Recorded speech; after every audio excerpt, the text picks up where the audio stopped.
land of the dead entertainment. Listen. My brain is weapons grade uranium. It's hard to be abstaining from the temptation of flaming them. Other rappers yapping them, loving, putting the pain in them. They never live when I unload, exploding, leave this place so grim. See what you spitting is deficient, it's not sufficient. You never lifted, hammer I'm holding, you'll never lift it. My intention is to rip it, unrepentant. Acrobatic, vernacular, spectacular. They love the way I flip it. And I accuse your thought process of being filled with nonsense. That's why you only kick the dumb content. I'm from the era where the lyrics reign supreme, when the audience was bright enough to understand and get us what you mean. So I'm really enjoying this new Cosmos reboot, and you know, in my just my opinion, I think they'd have been very hard pressed to find somebody that was more suitable to fit those rather large footprints of Dr. Sagan than Neil deGrasse Tyson. There are probably a couple of other names I might have thrown in the suggestion box, but he's definitely at the top of that list. And I'm really digging the presentation too. Because I think sometimes people undersell the value of a good presentation. And if you're broadcasting and the majority of people that are actually going to see this aren't really scientifically trained, if you try to give them dry facts or dry data, they're probably not going to be as engaged with it. So I think they're doing a good job with that. Kudos. But of course, there's always people that got some sort of criticism.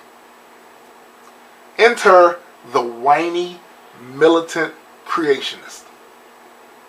See, there's been a lot of complaints, and I'm sure you guys heard it. There's been some complaints from those on that side of the fence that the show doesn't give equal time to present the counter view of the scientific data, meaning creationism or intelligent design, or whatever new packaging they've put it in. I must say, those guys are adorable. Let's think about this for a second.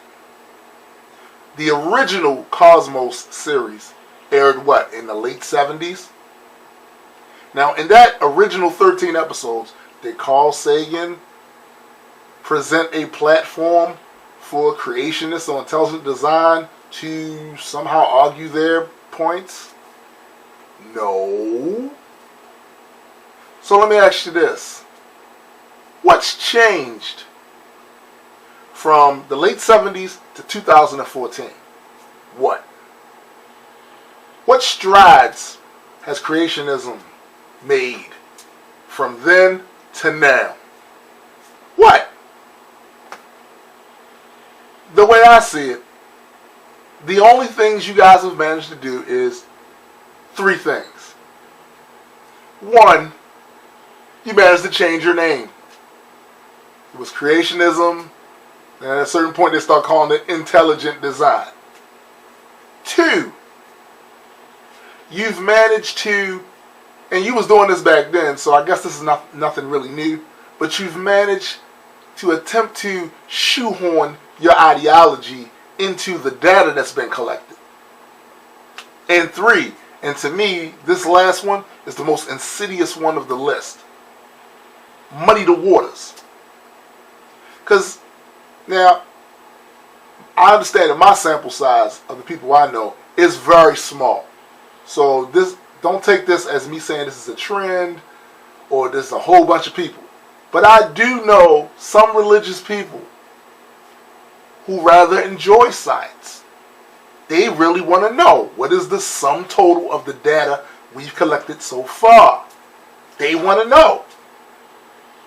Unfortunately, within their faith, there are people who they've come to respect over the years for whatever reason, who are actively out there trying to muddy the waters, making fallacious arguments, appealing to authority, appealing to popularity of certain ideas, appealing to emotion, because certain things that religious people are emotionally attached to, that if you pull on those strings hard enough, you can get the response you want. And I see them play on this all the time. So those are the three things you've managed to do. But you haven't collected any data. You haven't made any new observations. What new experiments have you guys done? What predictions have you made based off of the experiment and the data you've collected? Nothing. You're not really doing real science over there. So don't you think it's kind of silly to expect a show that's focused on science to present something that's not scientific by no stretch of the imagination? So, I'm sorry guys, but you're really gonna have to get over yourselves. The second law of thermodynamics is the most curious of all. It says that total amount of disorder or entropy always increases in the universe. In other words, things rust, things decay. Everything gets old and eventually falls apart and rots.